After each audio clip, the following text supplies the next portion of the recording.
King of the Underbelly. So this works like ETC, where it makes you a little sideboard of beasts. Not neutral and not hunter. It has to be like something you couldn't have put in your deck to begin with. So Tortola and 2 other cards, basically. Omen seems like a good one. I mean, Ursel seems like actually quite a solid pick. Ashamine? Okay, we can stop. I don't like this anymore. Welcome to episode 551 of Concede, a Hearthstone podcast dedicated to making the competitive side of the game more accessible to you. It is Thursday, June 18th, 2026 in the evening. Coming to you from Nomergon, Ohio, it's me, Edelweiss. From North Rend, Massachusetts, we have Wicked Good. Hi. From Teldrassil, California, we have Nagesa. Hello. And from all around the world, we have you, dear listeners. This week's episode is brought to you by our producers, Number 3, Kresh, Beef Squatch, David P., Jeremy T., Bottle Caps, Grumpy Monk, The Burger Club, Kirk Regan, May, NY Kiwi, Spine, Grizzly Bear, and by our patrons of the week, Will-O-Wisp and X-Pizza Man. You can go to patreon.com/CoinConcede to get perks like a thank you at the top of the show, bonus post-show content, early access to new episodes, and help support the show in the process. If you would like to support the show but cannot do so monetarily, please consider leaving us a 5-star review on your podcast feed of choice, as it always helps other people find the show. And if you are watching us on YouTube, please like and subscribe. So, once again, we have a lot of cards to cover, so we're not going to do too much Life and Ladder, but I tried a little bit of the deck y'all are going to talk about, and then decided, you know what, who cares, I'm just going to play some of my, like, Onyxia Death Knight, with Resurrect. It uses the give all your minions +1 attack and rush, and they die at the end of the turn for, like, a little bit more clear potential in conjunction with the Heralds. I'm actually running the Sprite. The 3-mana 3/3 gives you the spell that upgrade or cast 3 random spells, upgrades each turn, right? So that starts at 1, keeps getting bigger and bigger. And basically, there's 3 costs that you want to play it. You want to play it at 6 cost spells, because there's a good number of clears in there. Sometimes you get an extra of the Onyxia Herald clear. Sometimes you get a Decimation. Sometimes you get a Moonwell, now that that's 6 mana. So quite a lot of good hits. Sometimes you get Resuscitate, which is just silly with the soldiers. So pretty reliably clears on 6. And then the next number you want is 9, which is, there's 2 options. So it can go horribly wrong and you draw 6 cards. But the other one is restore 8 health to all characters and summon 2 8-drops. An 8-drop? I think just 1, but still. Still. But you I thought you were going to say Typhoon, but I guess Typhoon is 10. So that's the other. Is you wait until 10 because you need a Typhoon because it's Hunter, the Companion Hunter. Companion Hunter is not a great matchup, but sometimes you just kill them. So those are like the numbers. Other numbers are too unreliable. And, as long as you keep that in mind, then you're okay. And then, you also have Creature of Madness, because it's just good corpse value and gives you 2 into 3. And otherwise, you're, playing Heralds for tempo. And get them. You running leeches or no? I'm running leeches minus the spider, because you just can't fit it in with the rush stuff, and with Vanessa, who is also good with that rush spell, right? Because you can make a bunch of stuff, rush some things in, and still have generated value to hold on to afterwards. And I feel like Vanessa has helped in, like, against the priests and other things, to just give you that extra turn where you're like, well, I have a turn that I would have been floating mana, and so I prepare Vanessa instead. Maybe you get her to cost 2. And then you get a free hit in terms of the beast that costs corpses. Oh, yeah. So, that's a free card. that can start you off, and then you kind of hope for other cheap stuff. So I've had some good Vanessa turns, definitely has won me some games. And Yeah, and of course, sometimes you get the random good Herald hits, right? Like you can hit additional Herald minions off of your 2 or 4 costs, and sometimes you hit Acina, sometimes you hit Marithra, so you can get those.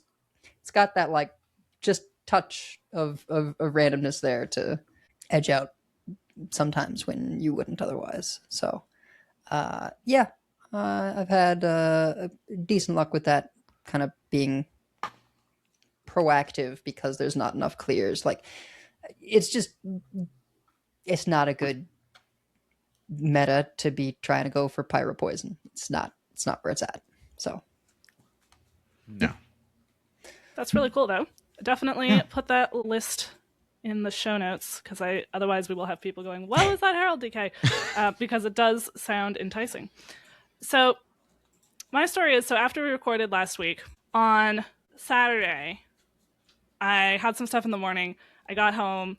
I tried playing a little bit. I was looking at my rank and my last 100 games win rate, and which was not great either way.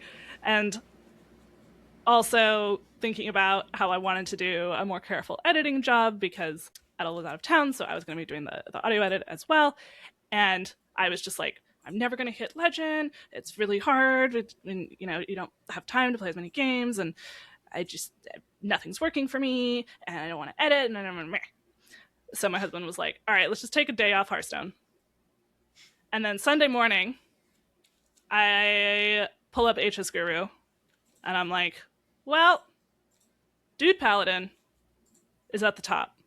So that's an aggro deck. I played a little bit of it earlier in previous meta and thought it was fine. So I'm going to try that. And then I went 12-0 to Legend. And then I stopped. I have since played and been more like 60%, or like 55, 60% at Legend, but I've managed to maintain that even once hitting Legend. So I've had a good time with it. I've been playing a list that's not the absolute tip top, but leans in terms of the stats, but leans into the dude synergy a little bit more. I've even got the 3-drop with the Divine Shield. I've actually managed to get it, like, reapply Divine Shield on it in quite a few games. One thing to know about that, in case you ever see it, is if you have, let's say that you have that Divine Shield minion still has this Divine Shield, and then a bunch of 1 health recruits, and they do a 1 damage whirlwind, say that they're Egg Warrior, the specific thing happened. All the dudes will die, but then they get the extra health before they fully die somehow. They get brought back with 1 health because of the Resilient Savior, the Divine Shield one, giving them that 1 health. So they don't die. I had so many Egg Warriors pause and then emote at me after that. I don't blame them, because I would have done the same thing if I was them. 100% would have done the same thing if I was them. But it actually has a pretty good mulligan versus Warriors specifically. That particular card, I think, because no one knows that interaction works that way. Because why should they? So yeah, still been doing pretty well with it. Had some fun. I'm sorry, Wicked, and I did change my behavior, so actually I'm sorry. I tried some of the Herald Rogue, and I was like, I understand why people really like this deck, but my brain was more in a Dude Paladin place today. I went even with the Herald Rogue. I had 2 different private tutoring students cancel on me today, so I ended up having time to play. And then I'll talk more about this after the show, but because we have a lot of cards to talk about. But briefly, listeners may remember that a few months ago I missed a session because I was frantically writing a proposal for a conference that I wasn't even going to apply to because I didn't think that I would get it. But my instructor was like, oh, I told the person in charge of the proposals that you would submit something. So I was like, oh, well, I don't want to look like an idiot, and I have 12 hours to do it. So I churned it out, got it in, barely even remembered what I had said I would say, except for the topic. And then I didn't hear anything for 2-3 months. So I was like, okay, well, clearly I didn't get picked. But yesterday I got an email saying that they picked it. So I am very excited, but also very nervous, because now I have to give a presentation at the conference. It's in November, though, so I have time to prepare. Yeah, so you'll worry about that in Halloween. You'll worry about that. Yeah, it's on November 6th, so I can start worrying about it on October 31st. Halloween, you'll get jump scared, and remember that you have to do that, and then that'll be appropriate. Be seasonal. And then I'll take another week off the podcast and stay up all night again. There you go. Well, I also had a similar experience, except I was playing the Druid, and then I started seeing more and more rogues after the balance patch, which was upsetting because the Druid into the Rogue is not a good matchup, and also I don't like losing to rogues, and I was losing to more rogues, and I decided that the Druid was not the way, and then I tried the a build of the Dude Paladin, and it wasn't working, but I think it was a suboptimal build. And then Megasa got to Legend, and I'm like, okay, fine. I will try this again. I did not go 12-0 to Legend. It took me 65 games. But it was with a 60% win rate, but it took me a lot of games to get there because I am not nearly the aggro player that Megasa is by a long shot. I have embraced the fact that I am constraining resources in terms of life total by playing that deck, so I'm cosplaying a control deck when I'm playing it, I guess. No, I have had so many games that are like races where I'm like, I bet you can't kill me. I'm shipping this face. Although you do, in an aggro mirror, need to worry about the board. But so many games where I'm like, I'm playing Erator for just an extra 3 attack on 1 Silverhand recruit. And then that puts them in 2-turn lethal range. Yeah. I'm probably losing those games, which is why it took me so many more, because that is not my instinct. But I also got lucky, to be fair. Yeah. I mean, sometimes you just draw all the 4 and 5 cost cards and you cry, and that just kind of happens with that deck. Or you get like a 5-drop stuck in between the 2 halves of flight maneuvers, and then you're sad or whatever. But it worked enough that I didn't get discouraged, because usually with an aggro deck, I'll win 5 games, and then I'll lose one that feels miserable and takes 20 minutes, and then I will close the client and not open it for 2 days. And I was at least resilient enough to go back to it and keep at it, even when I had those games. So, but sometimes the rogues just get you, and they generate the exact right thing. I found a bunch of rogues that were playing double fan and knives, which must be a reaction to that, because I don't know why else they would be playing double fan and knives. I guess the face hunters were still out too, so maybe that's the reason, but those kind of took a little bit of a step back. So I don't know what, but I did curse a lot. That did happen. I tend to curse more when I'm playing an aggro deck because I don't enjoy it. but it got results, which is what was important. So, games aren't supposed to be fun. They're supposed to get results. You heard it here. Yeah, exactly. This is I may not like it, but this is what peak performance looks like. So anyway, that's that. But we have a little bit of news and a lot of cards once again to talk about. So we will stop slagging on aggro and start talking about some news and some cards. Gadgets and Gazette always gets the scoop. All right. So we got the dev update video for 35.6.2.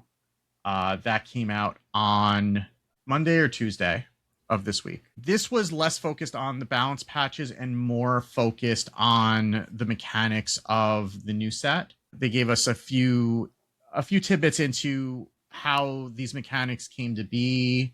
For instance, preparing used to be something that you could do more than once, and then they found that just the early turns were just prepare, and then unleash a flurry of free cards afterward. So they ended up making it just once per card, which I think makes it a bit of an interesting decision, as opposed to just, hey, this is where all my free mana goes. So that does make a lot of sense, and I think that the mechanic is probably a little bit better for it.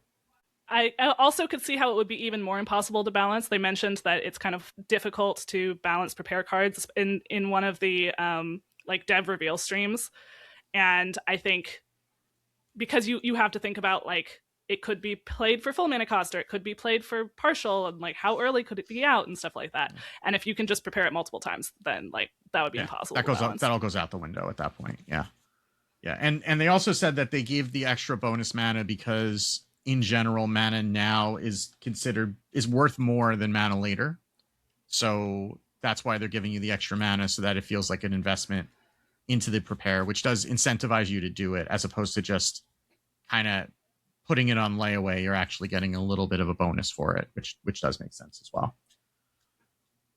They did address Vanessa. They said that it is a highly played card in top ranks, and they are keeping an eye on Rogue. I'm actually not sure if they meant the Rogue as it is now or the Rogue that's going to be in the new set, the Miracle Rogue, but either one. Vanessa is something that they are keeping an eye on. And I have definitely been... Some of that cursing was definitely following a Vanessa turn. I will definitely admit to that. So I don't know exactly what will happen. There's some more Vanessa-related news that we have this week also that may... I don't think affects that, but it's good that they're at least keeping an eye on it and they're aware of it. So... Yeah, they basically said that they won't nerf her before the expansion. Fair. Yeah, that's fine. Which makes sense. She's the free login legendary. So they won't nerf her before the expansion, but they said that they were keeping an eye on her and may well... I mean, they didn't say they may well nerf her later, but they said, like, we're aware that she's highly played. We're aware that highly played cards can get frustrating. So we're going to keep an eye on her. I forget, have there been release cards like that ended up getting nerfed before like the actual release? The ones that I remember being very strong was it Drekthar that summoned like 2-3 drops from your deck or something? Yeah, way back. That you could choose wrong and get the other one that wasn't broken. I chose wrong. I somehow hit Legend with Big Priest anyway, even though it was an objectively terrible deck. And it was only my second time hitting Legend, and I somehow did it. So I was like, totally didn't understand that I had picked wrong. But I had picked wrong, because Drekthar was much better. Renethal obviously super shook up the meta, because he was also a free login legendary. But they didn't nerf him for a long time. But yeah, I mean, and honestly, like, there's not really much point in making changes to this meta at this point. I mean, they nerfed a couple of cards in the last balance patch, and then they just sent Rogue to like a 40% win rate at Legend. So maybe just leave it alone, wait till the new set comes out. I don't know that it's necessarily worth making a whole bunch of changes now anyway. We've already had the Masters Tour. That would be the main reason to do it ahead of the Masters Tour if they were concerned about that being a thing. And I mean, then you just ban it if you want to, or you really should ban Hunter, but you could ban that also if you wanted to. Mm-hmm.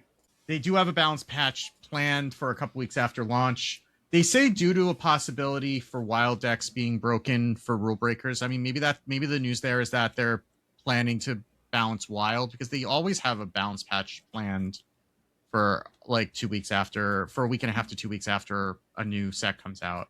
The one thing they did call out in today's reveal video is that there's the Death Knight rule breaker that gives you an extra hero powers. There are things like Grizzled Wizard and Wild that swap hero powers.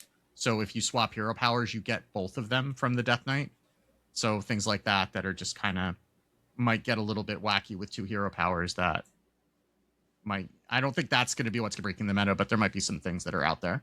When it says wild there, it means wild as in crazy, not wild as in wild, the mode. Oh, I thought they meant wild as in the mode. But yeah. Now, okay. in the video, they're like, if things don't get too wild, right? Okay. I think actually, they were like, we'll have a patch after. They always have a patch after. I think kind of the news is that they've planned it for 2 weeks after, not like 5 days after or 7 days after. They probably need some more time with everything that's going on to figure out what's actually broken. Yeah, I think that's usually a good idea. I think, they got some pushback in a sense on that because of Imbue Druid that's in Cataclysm. But in general, I think things tend to work out better if you wait for things to settle a little bit before you make balanced decisions. Yeah. They did tease charge legendaries with the word charge on them for Death Knight and Warrior. We did not see those in the reveal stream, so those must be coming in the final reveal with that's next week. So we will see what those look like. Catch-up packs will be coming back, which is important because all of the trial cards or loaner cards, I suppose, from Into the Emerald Dream and Lost City of Angora are going to expire with the new expansion. So if you are one of those folks that has come back or come in with and gotten a bunch of free cards from those sets, the catch-up packs will help you be able to either open the cards that you needed or be able to get dust to be able to craft the cards that you need from those sets. And they did again mention that the pre-release Tavern Brawl will only have cards from Violet Hold, but you'll be able to put any cards into a deck regardless of class restrictions. They have play tested this more than a usual pre-release Tavern Brawl because, as one can imagine, that can go sideways really quickly if they're not careful. So there's going to be a lot of interactions that you wouldn't normally see, but it does mean that you will be able to open any cards that you open, you'll be able to play. And I believe they're granting at least is it all the commons and the rares, or just the commons? Just the commons. Yeah, just the commons. So even if you are not pre-ordering at all, you will still have enough cards to be able to build something with whatever you've gotten from, say, Twitch drops or any other gifts, or from the events. They're granting a couple packs, and then you'll also have all the commons to be able to work with. So, I mean, at minimum, you'll have all the commons from all the classes, so you'll be able to build a deck with all of those somehow. It may be the most cursed pauper deck ever, but you will be able to build a deck. Someone will have something. I think that there's a hunter card that was revealed today that's common that everyone will be playing. We'll see when we get there. And then, speaking of Vanessa, there was a hotfix today, 35.6.3, and the main change there is that there's going to be a signature Vanessa the Ringleader that is added to the Escape from Violet Hold pre-purchase mega bundle. Now, what is important is that, and especially if you are someone who is taking a break from the game until the expansion launches, you need to have pre-ordered the mega bundle and have logged in at least once before patch 36.0 launches on June 30th. So in order to receive the signature Vanessa. So if you are on an extended break, completely understandable, but just make sure you at least log in to claim that card if you're someone who is purchasing the mega bundle, because otherwise you won't get it after the set comes out. And this deal is only through June 30th, I think. But if you are planning to get the mega bundle, you can get an extra legendary if you buy the Violet Hold Runestone bundle in the battle.net shop, link in the show notes. And then those runestones can be used in client to buy the mega bundle. It'll give you exactly enough, 8,000 runestones, and one extra legendary. So if you know that you want the mega bundle, then that will net you an extra legendary. Yeah. And now these are the kinds of shenanigans you used to do with Amazon coins. So now you don't need to worry about playing around with the Amazon coins, because those are gone now, but at least you have the Runestone bundle to cover for that. So but that's the news. But we have a whole lot of cards to talk through. So let's just get to that right away.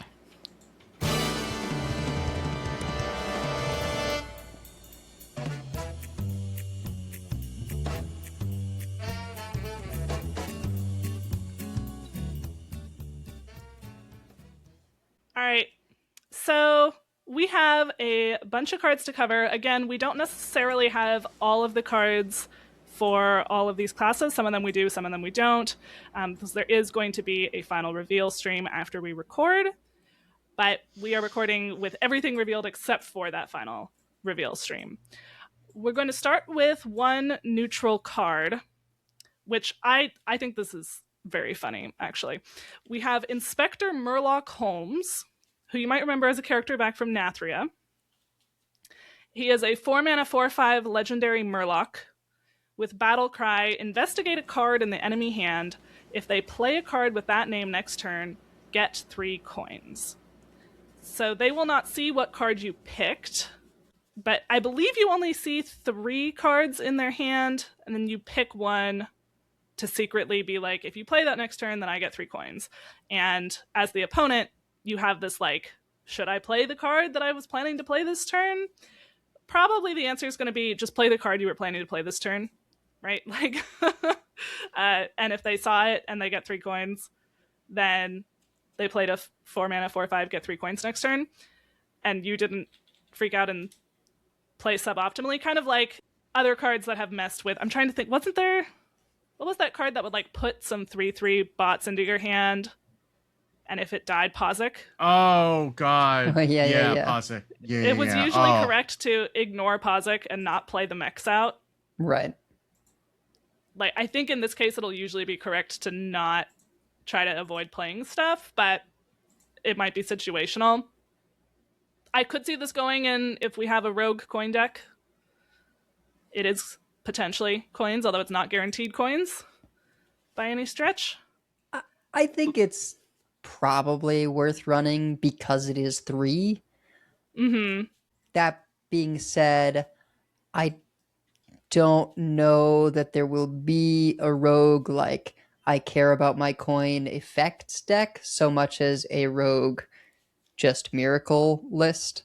And I don't know, there it's a maybe, right? Because we'll just have to play with it to see how certain it is. You like, I don't know, do you get the coins like 25% of the time? Do you kind of get the coins like half the time? We just don't know. You might run this as like just a neutral trail mix, right? Because I mean, it is expensive, but it is 4 mana to effectively get. You can read this as 4 mana, get 3 empty mana crystals next turn, assuming that it's going to trigger fairly consistently. I just don't know how consistent it is. Right? That's the thing, right? Like if there's a lot of high cost cards in your opponent's hand and you just get all of them, then this will be an automatic whiff sometimes. Yeah. Later, if they only have 1 card in hand, then you both know what it is, and then there's perfect information about whether they play it or not, but they probably have to play it anyway. I guess it's a matter of like how often this triggers. It's hard to know. Do we know that this is I mean, because it says investigate. Do we actually know that there's a choice? Now that I'm thinking about it, have we seen that? Because it doesn't actually say discover. I imagine it shows you 3. Because I mean, that's how I kind of just in my head expected it to work, but then it usually does say discover. I know that this is flavor, but also reading the card explains the card, and this. Okay, the reveal, the website that revealed it says investigate lets you look at 4 cards from the opponent's hand and then choose one of them as the target of the investigation. Okay, the investigated so card better. is not revealed to the opponent. Okay, 4 is definitely better than 3 in this case. It is the same name, so you don't have to worry about like, oh, they have 2 of the same card in their hand and I picked the other one. Like, yeah, if they have 2 of the same card, they play either of them, you get the 3 coins. Yeah, it's similar to like a discover. When you discover from their hand or whatever, then you'll see them. You won't see the same one twice. It'll just represent both of them. Yeah. Great. So then, yeah, it's probably just worth running in a lot of stuff then, because seeing 4 on turn 4 is going to be a substantial amount of many decks' hands. That seems solid. If it, with the mind games, if it ends up being half the time you get the coins and half the time they play suboptimally, yeah. I think that'll be worth it for a lot of stuff, right? That has space, right? Because we are running out of space for certain things. But yeah. And there is a minor benefit to the information that you get. Like, it's generally not worth running a card like that for it, right? But the information of knowing what 4 cards that are in your opponent's hand is not nothing, even if you whiff and you don't get the coins. I mean, that might just be seeing someone's entire hand on turn 4. Right. Yeah, frequently it'll be seeing their entire hand. So, yeah, and I like that this is sort of some of the same fun flavor as the original Murloc Holmes card, but way more playable than the original Murloc Holmes card. Absolutely. The original one was like shooting the moon. I mean, to actually get all the cards. You had to guess 3 things correctly, which you didn't have enough information on, and then if you did, you got copies of the cards, but if you didn't, you got nothing. It was like rough. Yeah. I did get that to happen on stream, by the way. So it was not impossible. It was just very difficult. Right. And you felt like you already won the game when that happened, when you super did not. Right. It was not such a great effect that it automatically won you the game. Yeah. Yeah. Yeah. But Yeah, this one, I mean, I imagine sometimes you're against a paladin and they have flight, and you look at their 2-card hand and it's like, well, you're going to want to play that flight that you just assembled. And they're like, well, shoot, do I play the flight and push and give them 3 coins? Like it could end up in these situations where they have to delay a turn or give you 3 coins, which maybe pushes you up into like clear mana. So Right, Twilight Mistress or something. Right. Depending on where you are. And you could go an extra level of Mind Games deeper where you're like, oh, they're going to think that I picked it on the flight, so they're going to not play that. They're going to play the other thing. But I think that's usually probably not worth it. Probably not. Because then they might play the flight, and then you're out of luck both ways, right? Like, I think usually it's best to just pick the card that you think they want to play. I would assume if you're playing this card that your opponent is like watching YouTube during your turn and is not even going to notice that there's a Murloc on the board when it comes back to them. And don't get too fancy with the mind games, because like half the time your opponent's not even paying attention. So yeah. If you're playing a top 500, then maybe you play the mind games. If you're not playing a top 500 legend, just pick the card that you think they're going to play. All right. So that is the legendary that we wanted to talk about. Had Violet Punisher been revealed as of last time? Punisher. I just want to mention this one real quick because I don't think Gullible Guard had, which is just the one with Death Rattle. You can play sorry. You can say sorry this game. So sure. That's yeah. That's the meme card. Violet Punisher, I just wanted to mention briefly. This is a 3-mana 4/3 common neutral with Battlecry. Choose an enemy minion, steal its bonus effects, and gain +1/+1 for each stolen. So bonus effects are like Taunt, Divine Shield, Lifesteal, Elusive. You could have stopped at Taunt, and this would maybe see play. The fact that it has the flexibility of just like you stick a middle finger to keywords this is one of those like tech cards that feels like maybe not enough like a tech card, because it's quite broad actually, and can totally win you games. I mean, 3-mana 4/3 is like reasonable stats. I mean, I remember when you played Spellbreaker, it was a 4-mana 4/3 just for silence, right? This does not silence, but a lot of times what you wanted in an aggro deck out of that was get rid of a taunt. And this, you get rid of an elusive taunt or a lifesteal taunt, and like it just gets bigger. So yeah. I mean, this is even just going to be a 5/4 rush for 3 mana, like a non-zero amount of the time, and that is great. Yeah, right? Yeah. Like 3 mana 5/4 rush, you just play that if that's all it said. Yeah. Just taking the elusive off something, or they have a Divine Shield Wind Fury from Xavius, and now you do. You know how people were running Royal Librarian for Talon? Or not Talon, Torith. Oh, yeah. Oh, gosh. Yeah. You don't have to do that if you just steal the Divine Shield. It's gone. Who cares about punch through 3 times? It's mine now. So, yeah. And the taunt for good measure. And the taunt. Yeah. And give you a 6/5. Yeah, this is ridiculous. Yeah. I mean, also Tortola. Yep. Elusive taunt. Yeah. Yeah. Even Kalos. Right? The turn they make the taunt to save themselves. Yeah. I didn't like that buff. I'm taking it back. Yeah, so that one I think I did need to be mentioned. For sure. Because of that, I feel like it's definitely going to see play. All right. But beyond the neutrals, we have Mage. What we have for Mage is kind of like a playing spells theme a little bit. I guess we'll start with the Skeleton Key, the legendary. Mm-hmm. So this is a 1-mana arcane spell that says, discover a spell or refresh your options.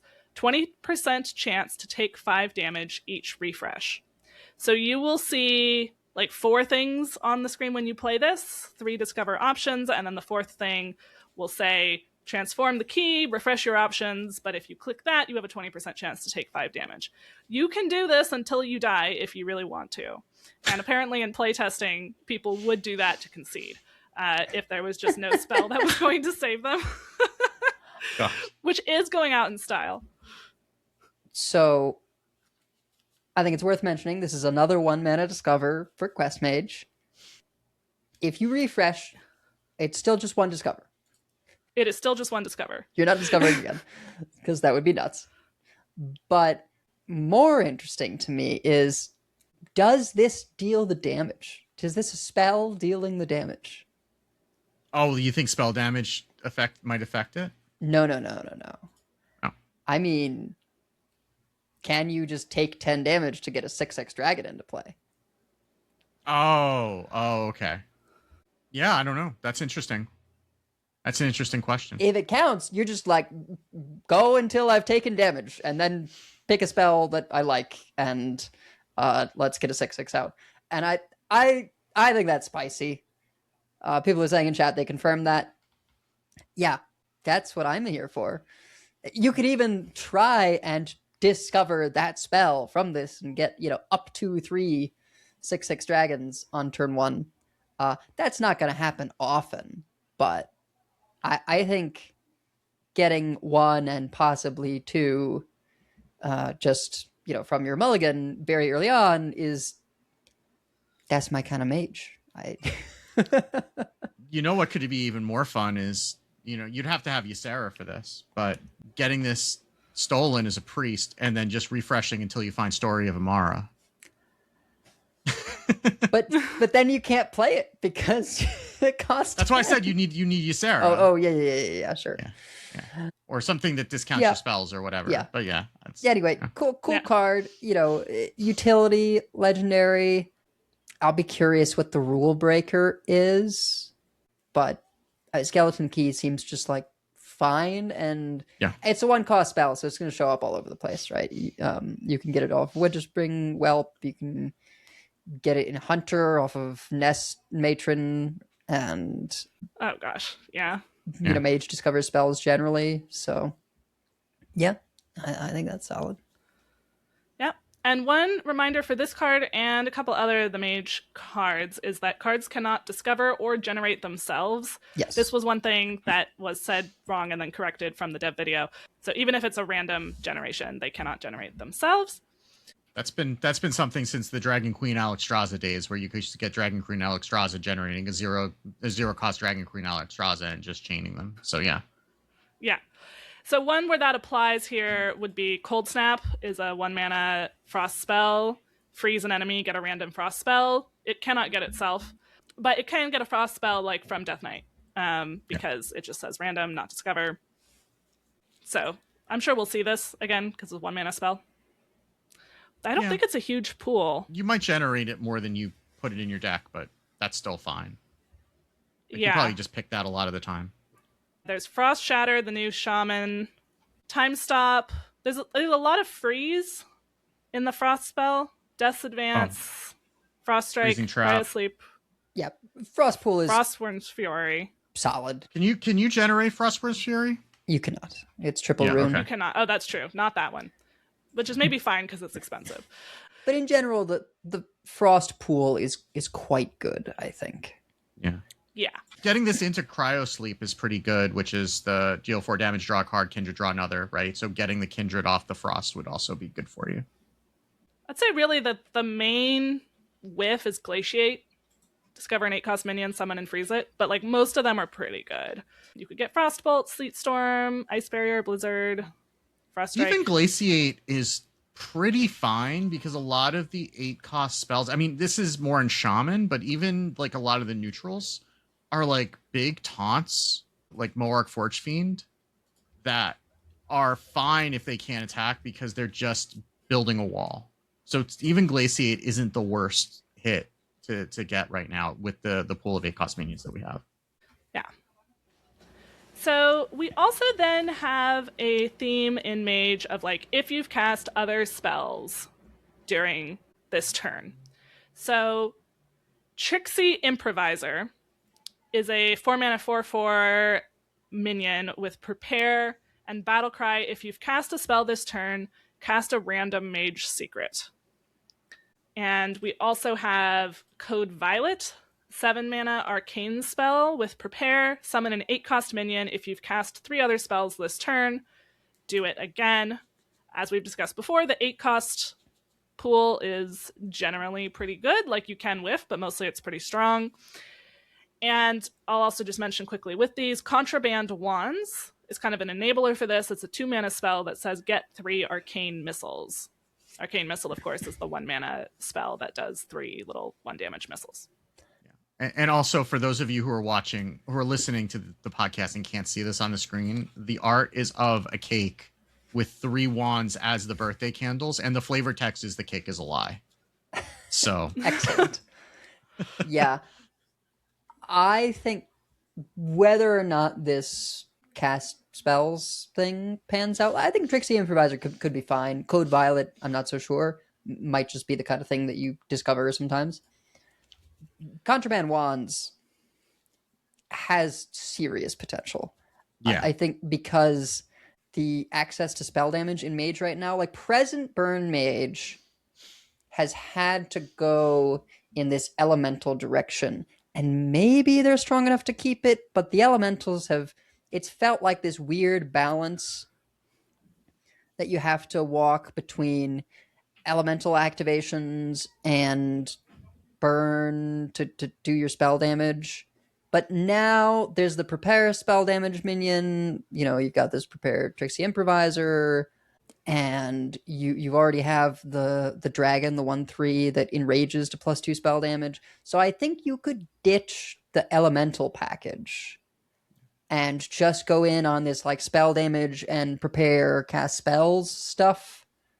Because random secrets are the most annoying kind of secrets. and so if you can do these things of like just finding turns where it's like, okay, this is a turn I can prepare, and then I set up this swing turn, I think that could be quite powerful. And then yeah, getting 3 arcane missiles if you like play that before dropping Calic, and then you have your spell damage minions later on that you throw down. That's just a lot of damage. yeah. I mean, that deck is running Violet Spellwing for 1 copy of Arcane Missiles right now. Right. So, yeah. Well, and that's an elemental, right? Yeah. Yeah. But I think if you ditch the elemental reliance stuff, you can start creating this thing where like maybe you even do run Vanessa, right? Because that's something where you can prepare and then like play a bunch of stuff, and now you've got these cheap minions. It would just be a much more like tempo mage kind of deal. You know, still burn mage, but I think a little more flexible than times with the burn mage. It's felt like, well, I didn't find my elemental to activate the one that death rattles to draw spells, and you know, so I had to play it for just 1 spell, or like you pick it up late after you've already played all your stuff. There's just these sort of awkward things, whereas if you can just kind of run the more this is solid whenever stuff, I don't know, it might feel smoother. Like Trixie Improviser, you could just like have a 1-cost spell and you didn't have time to prepare, but on 5 you go 1-cost spell, drop it. Yeah, or if you put it on the end of a Vanessa turn, it's harder for them to deal with it because they don't know if you have a counter spell, they don't know if you have explosive runes. Like random spells are the most they're the most likely to get you a secret you didn't want, but in a way they're the most likely to disrupt your opponent because they really have no idea what the secret is. They can't say, well, I know you only run 2 secrets, or I know you only run 1 secret. Especially with a new secret. There is a new secret. I do also want to mention that Story of the Waygate exists for either for Vanessa or the Arcane Missiles. I don't know if we're running that, but it does discount cards that didn't start in your hand by 1. Is it cards or spells? Cards. Okay. It is cards. Oh, okay. It is cards. Then that's real good. Yeah. So that could work with Vanessa potentially. Like you either do it before and now you have 3 free arcane missiles for your Vanessa turn, or you do it after and now all your Battlecry minions are even cheaper because you probably played the 0-cost ones already. So yeah. But we do have a new secret. which it'll set up a great transition for me, and then I totally ignored, which is Mystic Misdirection. 3 mana, of course. Arcane spell. Secret, when an enemy minion attacks, transform it into a 1/1 sheep. And to throw salt on the wound, cancel the attack. So... Interesting. It would have been fun to see it, like, attack a minion, turn into a sheep, and then hit it as the sheep. But I guess it's that is a funnier visual, yeah. I mean, this is not as good as Potion of Polymorph, because Potion of Polymorph would be when it played, but because it's a little bit easier to play around attack with attacks sometimes. There are rush minions, there are other minions that are on board that you can afford to throw into it sometimes, and it doesn't eat your mana in that way, right? But because, like, the worst thing was when you spent, like, 8 mana, 9 mana on a minion that was going to save you, and then it turned into a sheep and you were sad. This is not going to do that, but if they only have one big minion that they can attack, or you can pick apart the rest of their board to leave them with only one minion, I mean, Misdirection was this is a callback to the Hunter Secret, right? That would, when you attacked with a minion, it would reselect another target at random, which was hopefully the opponent's face. This is not going to kill them, but it is going to make them very sad a lot of the time. Yeah. And it's yet another thing they have to play around if you have a secret up. Yeah, if you're making something like Trixie Improviser, you want it to be more than just the core secrets, right? You want to add a little bit more in there. And I wouldn't be surprised if we get, maybe another secret out of the expansion, the BlizzCon expansion. So, yeah. Yeah. The secrets that we have in Standard, unless we get more, the current ones we have are Counterspell, Explosive Runes, Flames of Infinity, which is when your opponent's turn ends, deal infinite damage to their highest health minion. Ice Barrier, the new one, Mystic Misdirection, and Oasis Ally. Yeah, I sort of like the idea of, like, well, every set has one secret for Mage to just keep it as a rounded out number. And rather than, like, okay, we're doing Secret Mage now. Yeah. So I guess the question I would have is, so if you play Oasis Ally before this, then Oasis Ally will trigger if you attack a minion. If you play this first, does it cancel the attack and then not trigger the Oasis Ally? Probably, because it does cancel the attack. Yeah. So that might be something. I mean, if you're playing all the secrets at random, it doesn't matter. But there is that. I think there's that one card that lets you discover a secret, set it to 1, and sometimes you just get secrets generated at random. So there are going to be secrets you're going to play from hand. Long gone. Oh, is it? Okay. Yeah. Yeah. But you do get secrets generated at random, just for sure, from various things. So, if you're going to generate random secrets, if you have an Oasis Ally, you might want to play the Oasis Ally first to make sure that that's earlier in the... Or I guess it depends on whether you want to keep it up or not. The order may differ, but you may want to be aware of that ordering when you're doing that. All right. Well, we'll have to see what the other 4 cards in Mage are, but I can see some possibilities in existing decks, but I am very curious what the rule breaker is. For Druid, we also only have 6 cards so far, but they definitely are all around a theme here. Seems pretty nuts. Also, like, we're in the kitchen for Druid, and there are a lot of spiders. This is not going to pass health inspection at all. We should probably start with the legendary, and then we will give all of the support that it has. So the legendary is the Staff of Trickery, a 4-mana 1/3 weapon. After your hero attacks, discover a Druid card, reduce its cost by your hero's attack. This does not sound great by itself, because we don't really have a lot of ways to improve your attack in Druid, or at least we didn't until now. For example, we have... I feel like Spiderling might be, like, the best thing here.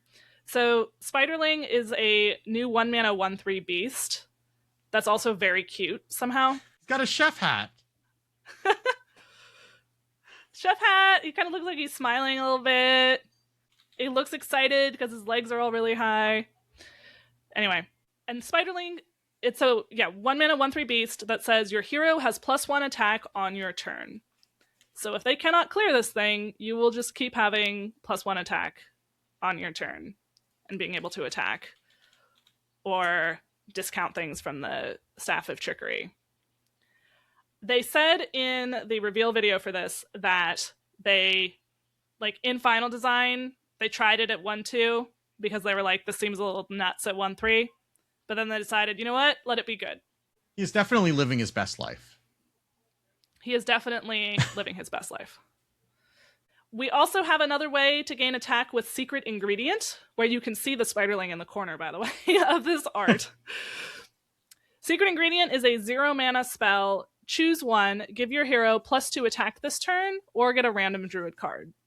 So it's Pounce with another option.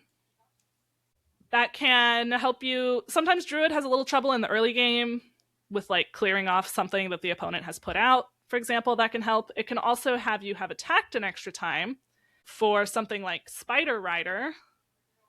2 mana 1/4. After your hero attacks, draw a card. Again, if they can't clear it, and we know 2 mana 1/4s tend to stick around. If they can't clear it, you can draw again. Well, and the fact that you can Spider Rider and then Secret Ingredient to attack something, like that's a pretty solid turn 2 to clear something, draw a card. Yeah. Yeah. And you might have already played Spiderling on turn 1. Infest the Scullery is a 4 mana spell that also gives you a payoff for this. It summons a random 4-cost minion and is improved by hero attacks this game. So if you have attacked once this game, it will summon a random 5-cost minion. If you've attacked 2 times, it'll summon a random 6-cost, etc. So if you've attacked every turn and you play this on 4, you get an 8-drop.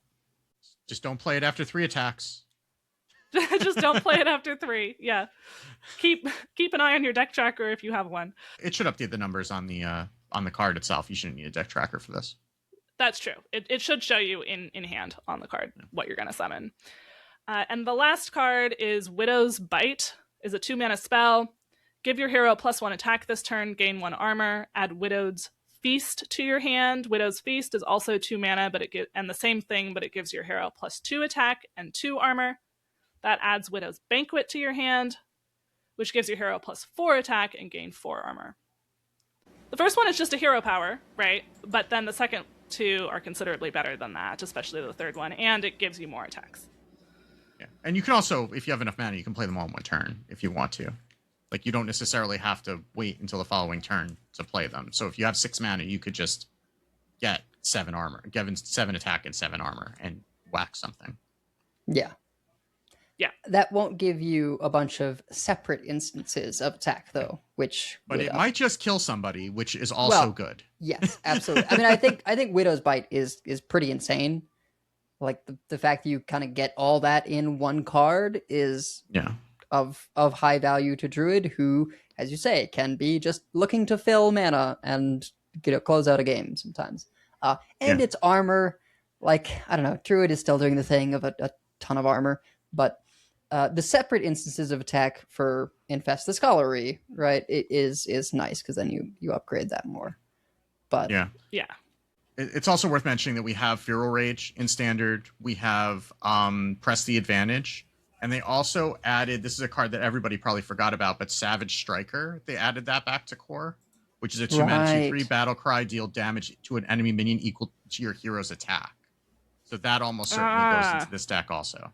Because that was a why the hell are they adding that to core moment a few months ago. And now we know why. Yeah.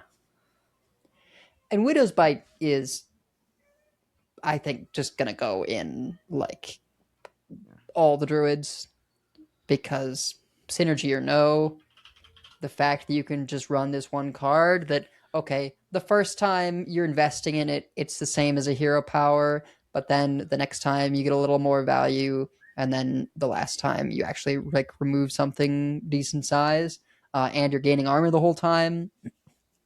I think that's going to be worth it. And as you say, Wicked, if you didn't need to play it all those times earlier, you just have a late game, 7 burst. Yeah. And yeah, the fact that you could use the first 2 and then save the last one for just, a quick 2 mana to go with Staff of Trickery, I think is quite nice. I mean, sometimes you might just have to turn on a Felwood Treant, and you could just play 2 of them just to turn on a Felwood Treant and spend the mana. Yeah.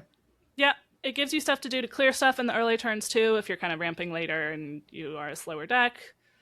The art in this is kind of funny. So the Widow's Bite, there's like cakes and desserts on a table, and in the background you can kind of see there's a little spider, but mostly it's like, oh, isn't these amazing cakes and desserts? I mean, they do look kind of cursed, but it's like, oh, they're so tempting.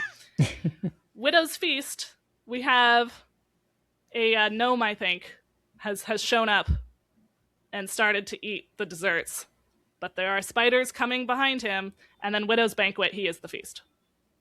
He has been eaten by the spiders, or cocooned up. So, but also the cakes are gone. At least he got cake. The cakes were not a lie. It was delicious and moist. Yeah, not a lie, just a trap.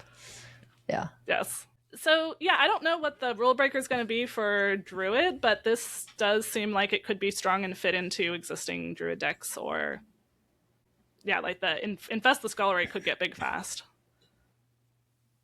Yeah, I appreciate that, like, Staff of Trickery, like, yes, you can just throw it in something, but if you, like, really want the value, you do want to be running some of this attack stuff.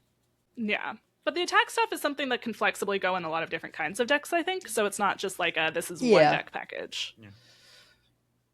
I mean, also, like, if you're hero powering with Staff of Trickery out, that can get you a Widow's Bite. Right? Oh, true. It's card. Would it? Yeah.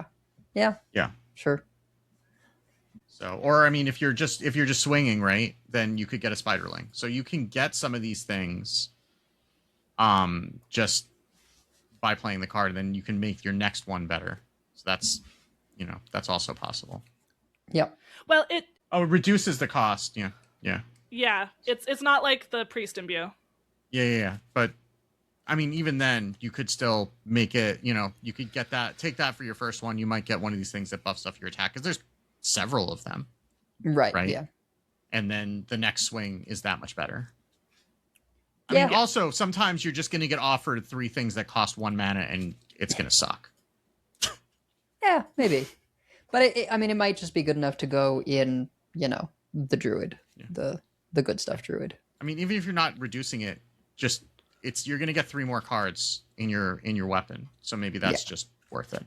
I mean, but if you do go Staff of Trickery into Widow's, like next turn you Widow's Feast, swing, reduce something big by 5, that could be some, spooky swing turns. I mean, I could see, like, the Spiderling and this package seems strong enough in a sort of generic way. Like, Widow's Bite, we might just put in all kinds of stuff, and then if we're already running Widow's Bite, we might as well run Staff of Trickery, or we might as well run, like, Spiderling, or, or Spider Rider. Like, as even just a small package, we don't necessarily need full value off of Staff of Trickery or Infest the Scullery to run some of the other things. You might need to go all in on Infest the Scullery, because you really want to get that to 8, right? And again, if you draw that late, then it's going to be worse than if you have it in your opening hand. I think Widow's Bite... No, it's Infest the Scullery is this game. It doesn't matter. Yeah. Okay. Yeah, so maybe that's just fine, but I think you're still going to want to... like, you don't attack that much when you're just playing normal Druid, when you don't have a reason to. I guess Spider Rider will help with that. Spider Rider is still 4 mana draw a card if you're not if you're not using some of these other things, right? Like, if you're just using the hero power, it's 4 mana draw a card, and it's probably going to die because your opponent is going to not want that to stick around. Yeah, I'm imagining that, like, majority of the stuff is going to go in a more, aggressive leaning, maybe, token / attack Druid, right? Gives a little more burst to a token deck or something. Yeah. And then Staff, Bite, like, that's all that you will consider adding to Marithra Druid. Yeah. I mean, Widow's Bite probably just goes in anything, because it's basically a scuffed removal spell. Yeah. That can also turn into damage if you need it, or armor. Yeah. I mean, even Spiderling might see some play in like a token style druid. I don't know. Oh yeah, token for sure. Yeah. I think it's phenomenal for token. I mean, it's just better Diamol, right? Like it's. Yeah, exactly. I mean, we just ran Diremol anyway. This is Diremol that also lets you clear something with your face or do 1 extra damage with your face. So that's probably fine for a token druid. Yeah. All right. I'm quite excited. You are looking like you want to do Paladin here, Edel. I do like Paladin this time around. Yeah. So the first one they showed was the least exciting to me, and that was the Paladin Legendary Vama Looming Doom. Looming Death. Sorry, Looming Death. I can, in my defense, the show notes say Looming Doom. Looming Doom. Yeah, that's probably. I think I had that in my head too because it sounds cooler because it rhymes. Yeah, missed opportunity. Yeah, it's not too late. Name it before it comes out. So 9 mana, 5/5, no creature type. Battlecry, destroy all non-paladin minions. So it's a one-sided board clear. It's Plague Wind. I don't know. 9 mana is a lot. I still am not feeling it. But yeah, I mean, it is a one-sided board clear sometimes. I mean, in the deck that you're playing this in, and we'll get to the rest of it, it is a one-sided board clear. Which, I mean, we ran Whirlpool at 9 mana. You know, for a one-sided board clear 9 mana, I mean, we're running Twilight Mistress at 9 mana, right? Yeah. And that's not even killing the minions. It's just sending them back to hand, which is effectively killing them a lot of the time. So I'm a little bit higher on a 9 mana asymmetrical board clear than I would have been before Twilight Mistress came out and we saw what that was like. So I'm not, again, you're only running one of them instead of two because it's legendary, but I think Twilight Mistress is proven. I mean, also Twilight Mistress has like Narlex to make it not 9 mana sometimes. Right. But yeah. Even so. Now, in terms of making it not 9 mana, I mean, maybe it's just a nice thing to generate out of Scarlet Bruiser. 2 mana, 2/2, Death Rattle. If your deck has no neutral cards, hello, Pure Paladin. Get a random Paladin card. It costs 2 less. So you might pull this as 7. That would be pretty good. I do wish we had the rest of the Paladin cards because I'm curious, like, how much goes together with this. You know, if we could get, if there's like other generation, you know, for like of Pure Paladin stuff. Because then I'm more high on Vama generally. If you can, like, you don't even necessarily run it, but you generate them sometimes. So Scarlet Bruiser is a way, if there's a way to like get even more Paladin cards. I don't know, that could do something.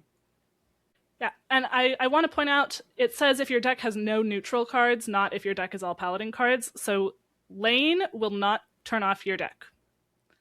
Hey, nice. So does this mean if we're playing the Priest Legendary, we want to build it with all Priest cards just in case we end up running into a Pure Paladin? That would be a very specific meta. The things I have to think about now that make me upset. Anyway. Yeah. And then there is a very large weapon, a hammer, Truth Seeker. 7 mana, 3 attack, 3 durability. After your hero attacks, give your paladin minions +2/+2. This works the way that I thought the Silverhand one worked, which is every time you swing it happens, hey, guess what? It also buffs Silverhands. So, like, you might even like this weapon more. Well, this buffs whatever's on board. The Yes. other one buffs the Silverhands for the rest of the game, which is relevant in a different way. Different. Yes. But yeah. I mean, you could do both.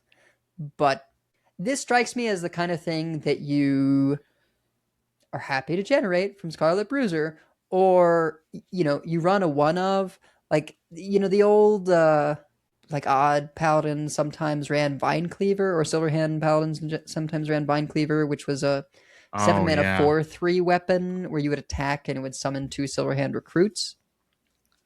This is kind of the inverse, right? You want to have the board and then you swing to make it big. It's Silver Sword, right? Wasn't that also? Yeah, that's true. Silver Sword was an 8 mana, like 3/3 or 2/3 weapon that you would swing with it to give your board just +1/+1, right? Yeah. But Vine Cleaver summoned the 1/1s.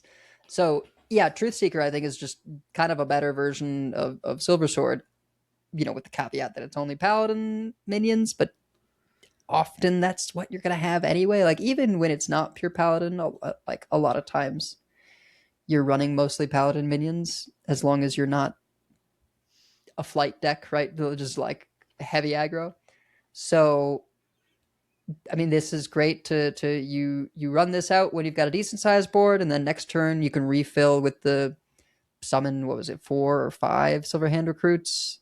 Oh, teamwork. Yeah, it's 4. Yeah. You swing, or you've just 3/3s. got them in your hand because you played teamwork earlier, and then you just spam the rest of them onto the board. Sure. So, or you do a setup with Vigilant Sentry, 3 mana 2/3 taunt. Battle Cry, if your deck has no neutral cards, summon 2 Vigilant Sentries. So they're avoiding copy specifically. No intent of this being a hand buff card. But it is a nice follow-up to Truthseeker where now you've got 3, 4, 5 taunts. Pretty good. Yeah, Vigilant Sentry just seems like a solid card. Oh, yeah. I mean, you play it on curve and it's great. I mean, you play that into flight maneuvers, right? That might be hard, but yeah. It'll happen sometimes. You'll curve 1, 2, 3 into flight maneuvers, and this is your 3. Like, it's going to be hard to get rid of 3, 2, 3 taunts. Yeah. So you'll have something left on board, and then you've got a 3/3 taunt divine shield. Or at least one that's protecting you, which is pretty good. This is a crazy thing to follow up Hatchery Helper with, also. Oh gosh, yeah, it sure is. Like even if you float a mana, this is worth it. Yeah. Which one's Hatchery Helper? The one that gives your board, was it +2/+1 at the end of your next turn? +2/+2 at the end of your next turn. So you play that on 3, and then if you play this, you have, again, 3, 4, 5 taunts on 4. Plus, if you had a 1-drop, you play that out too, like a Righteous Protector. Yeah. Bonus. Yeah, I'm wondering if I don't know if we underestimated that card or if it just came out when we had such better board clears. Yeah, or we just didn't have like the board in a box things that you need to follow it up. Because it is a lot of stats, giving everything +2/+2. It's just like... It's fine in the Dew Paladin. Like, it's a 1-of in the Dew Paladin now. And like you play that into teamwork, and now you've got a board of 3/3s. Right. So, I mean, anything that's going to make multiple bodies at once is a consideration for something like a Hatchery Helper. Well, then we have Dalaran Champion. 4 mana 3/3 Divine Shield Taunt. Whenever this gains stats, gain an extra +1/+1. Which is just solid keywords, right? Like 4 mana 3/3 Divine Shield Taunt is fine. And then the fact that like if you've got location out, it buffs +3/+2 instead of +2/+1. Yeah, any number of other ways that Paladin can buff things, right? Flight maneuvers makes it +2/+1. Yep. And also, importantly, it says wherever this is. So if you're hand buffing or you're buffing everything in deck, it's also going to get that additional buff. Paladin doesn't have a ton of that, but it is there, right? There's the other location, which I thought was going to be better than it ended up being, but that one hand buffs. At least in Standard. Like in Wild or Arena, that could be more relevant. Sure. Yeah. Yeah. So, very cool. Yeah. We do have a Grime Street Outfitter. I don't know if we would be using that. But yeah, I mean, just even with stuff that we have now, Hand of Adal, Nosdormu, that would be a little tough. Just have it still have the Divine Shield, but if it does ever end up getting buffed, then it's even bigger. Or if you have like a Sand Fury Aura out and end of turn it in. If Nosdormu lives, right, you play this after, it comes in with the Divine Shield, and then it gets the buff. True. Right? Yeah. Yeah. And then, last but certainly not least, Judgment. 6 mana Holy Spell. Prepare. Choose a friendly minion. Set all minions' stats equal to that minion's.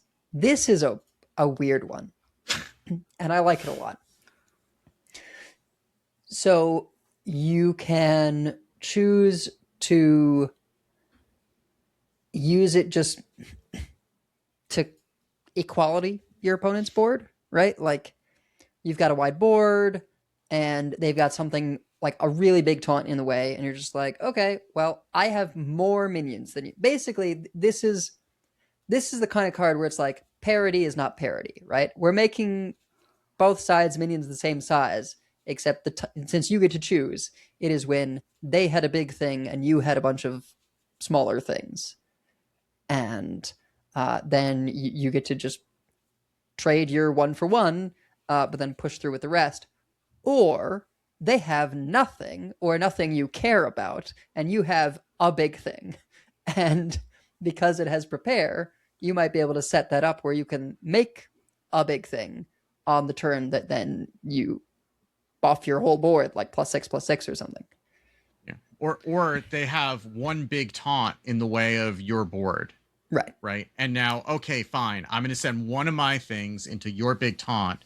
Your Tortola no longer matters. And now the rest of my things can go hit face.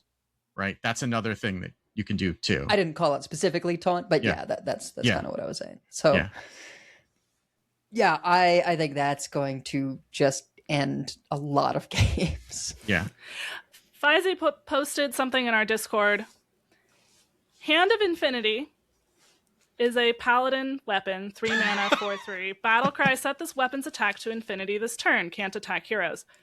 Bloodsail Raider says Battlecry, gain attack equal to the attack of your weapon. And then you can prepare Judgment so it doesn't cost 6 mana. And if you have anything else that can hit face on your board, I don't think that's worth it based on the fact that the deck where you do that and then use the ooze to just like save that to put on something so that if anything ever makes it, like, I think if that was good enough. Yeah, we don't need to try that hard. Yeah. So someone will do that and it'll be funny, but it'll be enough most of the time to just be like, I have 6 minions, you have, one big taunt, and now I play, like, I've prepared this and one of my minions is large, now they're all large. Because you've got the location to buff things with, you could potentially buff with, there's like the one where you set a minion to 8/8, but it can't go face this turn. Like, I feel like there's gonna be ways where you're just like, I make one of my minions bigger than the rest, and now they're all that big. Or you just play something that is big and then buff the whole rest. Yeah, we do have Spikebridge Steed in Standard. True. I don't know if that's something. You also have Hero's Welcome, which is discover a legendary minion to summon, set its stats to 10/10. That might be trying a little hard, but that seems or even Searing Reflection, which is draw a minion, summon an immediate copy of it with Divine Shield. Mm-hmm. So there are things that you can do there. I mean, again, this is all expensive and generally more expensive than Paladin wants to be playing, but and you could be doing, someone points in chat that we previously had like Egg Paladins, and anything is going to be more attack than the Egg had. So you could do that as like another way to buff the eggs, or if you're including Egg of Kelos in the mix, eventually you're like, I've got a big board and a 20/20, and now they're all 20/20s. Yeah. I think this is probably trying too hard, but I just thought of a funny thing we could do with so it is a holy spell. Creature of the Sacred Cave at the end of your turn will recast a random holy spell on itself. So you could like make your whole board small, kill off their stuff, and then if Creature of the Sacred Cave was bigger, it would make everything bigger again after you've traded off their stuff. Interesting. Yeah, well, so I think it would choose the minion randomly. I think that choose is a target. Well, right, but if it's casting at end of turn, if it's recasting, you're not going to get to pick that.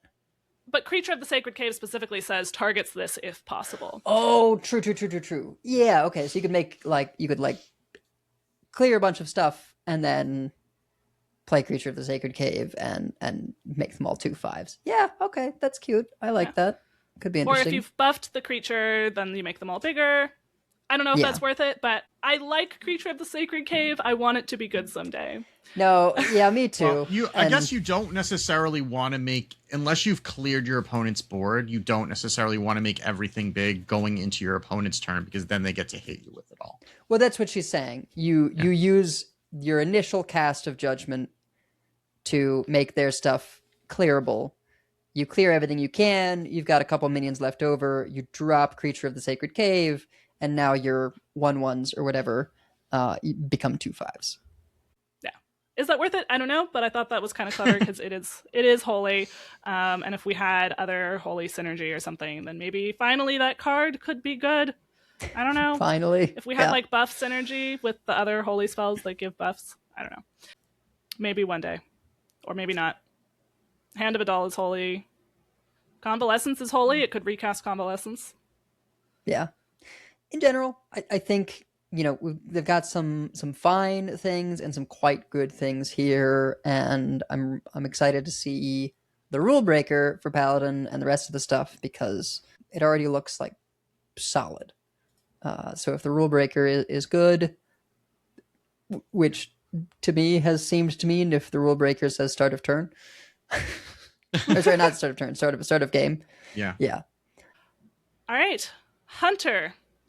This one do we have the whole set for Hunter? We do, yeah. We have all of the Hunter cards. Oh, thank God. Yeah. Okay. Yeah, so we actually can speak intelligently about a class for once. Yeah. A card that was revealed before the reveal stream was King of the Underbelly, a 6-mana 6/5 beast. While building your deck, pick 3 contraband beasts. Battlecry, discover 1. It costs 3 less. So this works like ETC, where it makes you a little sideboard of beasts. They have to be contraband beasts. What that means is they have to be like a beast from another class. So And not neutral. Something that you couldn't have, not neutral and not hunter. It has to be like something you couldn't have put in your deck to begin with. Like it's like smuggled in. Except for I think tourist in wild is weird, but like in general, it has to be from a non-hunter class. So Tortola and 2 other cards, basically. Omen seems like a good one. Yeah, I mean, Ursel I guess is kind of funny with like Call of the Wild. I mean, Ursel seems like actually quite a solid pick, particularly for a companion hunter. Other ones, I don't. Yeah, Reanimated I don't know. Pterodax, maybe? Maybe, yeah, as sort of an emergency escape button. But so yeah, this one discovers 1, but then you also have. Are they baseline in your deck, or is it just they're generated by things that? No, it's smuggle them ETC. in? It's ETC. So you okay. pick one. You basically pick whichever one you want. You're building a sideboard of beasts, is what you're doing. Okay. Interesting. Yeah, I don't know. I feel like that's fine and solid, but I'm not quite sure Ashamine? what you put in. Okay, we can stop. I don't like this anymore. Actually, well, with the other package in Hunter, Kragwa the Frog could be an interesting pick there. Yeah, this will be interesting. In the Chinese proverb sense, yes. Agamagan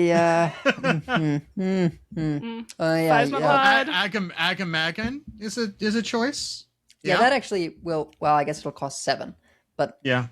Razadir, which you can just play for 1, make them discard a card. Yeah. Yeah. Atlasaurus. Great Dracorex. Yeah. Yeah. Dracorex, I think, is gonna be in there. Almost certainly. I mean, that's a 5-mana board clear, effectively. Most of the time. I mean, you do have to pay 6 mana first, but yeah, it's solid. Yeah, you've right, got I guess, a lot of good options. Yeah, I guess it does have a kind of even worse ETC downside of you're playing a vanilla minion that's like not doing anything on that turn. So for 6 mana. Yeah. Yeah. The ETC costs 4. This is 6 mana 6/5 that's not doing anything except putting one of those in your hand. And if it costs more mana than you have available, then that's all you're doing, and that's probably not good enough. That's why Reanimated Terror decks might have to be one of those, because sometimes you're just going to need something that you can play with it. At least Reanimated Terror decks is something where you can remove something right away, no matter what, almost no matter what. Yeah, I mean, you only need two corpses when you're reducing the cost, so. Yeah. Yeah. Well, everything else has a sort of death rattle and or like we're casting spells that didn't start on our deck theme. So let's maybe start with the legendary here, Rat Catcher. I am not saying those numbers out, but it's 4 instead of the A, 3 instead of the E. It's leet speak, yes. It's leet speak. I refuse to say it out. It is a 3-mana 4/2 mech legendary. Battlecry, copy all spells in your deck. Death rattle, draw 1. Cool. Seems good. It seems great, except for the fact that it says Battlecry and not start a game. Yeah, but this one is like functional to play, right? Well, like if you draw it early, if you draw it late, you're very sad. No, because you're shuffling spells in your deck with the rest of the set. And also you have lots of cards in your deck. That's true. Yeah, that's true. I think like so many things that are important minions. Yes, you're going to be sad if Mograin's in your bottom 3. You're going to be sad if this is in your bottom 3. Like there's a bunch of cards that you don't want to be in the bottom 10 cards of your deck, and sometimes it's going to happen. But I think it's like a solid effect, but not like I must have this to do my thing. Like this is not Aya. Aya, right, if you wanted to make that a coin deck, you need the Aya to get the effect of the coins. And whereas this is just like, well, you're going to have spells that you're interested in copying. And whether that's just, I want more of my companion stuff, or you're running these specific, spells in deck things, I don't know. But I think this has a lot of potential to just be like, I have a bunch of spells that I make sure are only spells that I want, and I can copy them. It's interesting because it would be a very different card as a start of turn effect, I keep doing that, start of game effect, because then you really could go, well, I'm going to specifically exclude spells that I am meh on so that I can copy the juice. Here, I think it's fine to be sort of in between. Like, if you get an extra tracking, whatever, it replaces itself. And you don't necessarily want to copy all the spells at the beginning of the game, because then that can mess up your draw, unless a lot of those, it makes your deck bigger, right? So you actually might want this later on. It can give you more Confront the Tolvirs. No wonder they nerfed it. Yay. You know what else Confront the Tolvir can do? Is double Smuggled Shovel, which is a 1-mana 1/2 weapon. Death rattle, draw a spell that didn't start in your deck. If you've played a couple of these, it'll trigger the death rattle of the first one when it plays it again. Yep. Yeah. Now you might be asking, what spells are we even running that didn't start in our deck? Well, for example, Arcane Tripwire. 3-mana arcane spell. Deal 5 damage split among all enemies. Shuffle 2 spells into your deck that do it again when drawn. So those are cast when drawn. You draw it. It's a bomb that's in your deck instead. It does 5 damage to all enemies, not just their face, like an arcane missile. And then you draw another card if it's one of the cast when drawn ones. Seems solid. Yeah. Seems like a lot of damage. There's also Beast Tripwire, which is a 4-mana spell. Summon a random 5-cost beast. Shuffle 2 spells into your deck that do it again when drawn. I'm more skeptical of that one. Yeah. What are the 5-cost beasts? There's too many. There are some good hits. There are some meh hits. I don't think there's anything catastrophic, but I don't want to take the time to look through them. There's a lot of vanilla 4/5s and 5/4s. Right. Crater Experiment's probably the worst one because it's just a 3/4. You could get Witchwood Grizzly. Yeah. I guess Jailbird is probably also bad. That's at least a taunt. That's also a 3/4. So, yeah, they're fine. I don't know that it's worth going. I guess if you're doing the whole shuffle stuff into your deck thing, then you probably have to run this because those are your options. But not maybe you just do tripwires. Yeah, you can just do Arcane and Ratcatcher, and maybe you're fine. Yeah. You have like almost a half chance of getting either rush or taunt, but you can also whiff on things. Yeah. It might just be worth it because it's like, well, you make that investment on the 4 mana, and then like the free stuff later is nice, right? Worth noting also, Smuggle Shovel will draw Dragon Soul pieces. Don't know if that will come up, but could. Yeah. Or if you're a priest, it'll just draw the first copy of Arcane Tripwire because it'll have been a card that didn't start in your deck. Sure. Yeah. Yeah, I guess. Yeah. Yeah. That'll get weird. Yeah. But yeah, so that's the spell stuff. I'm just right? huffing the copium real hard right now. So just I genuinely humor me. think it would be better than expected, the Azalina, but we don't need to go over that again. Yeah. Yeah. So, okay, we also have a Death Rattle synergy thing going on here. Underbelly Network is a 2-mana true durability location. Summon a 2/1 rat with Death Rattle, draw a card. So it's 2 loot hoarders. Better I beasts. think that's fine. Yeah. Like, it's not insane, but I think, yeah, the fact that they're beasts, right, it means further beast synergy. It's got Death Rattle synergy-ish, if that matters. The one thing I wish is that it synergized with what I think is kind of the pivotal part of this Death Rattle synergy, which is the Black Market Overseer. And they do not synergize because Underbelly Network is summon Black Market Overseer, 1 mana, 1/3. Whenever you play a Death Rattle minion, give it rush. Now, I know why. Black Market Overseer has already looked pretty good at 1 mana, 1/3. But it would have been nice to be able to do that. We played Houndmaster Shaw at 4 mana. And, Yes. this is not Houndmaster Shaw because it's more limited, but also the Death Rattle minions are the ones you want to have rush so that they die and give you the thing right away.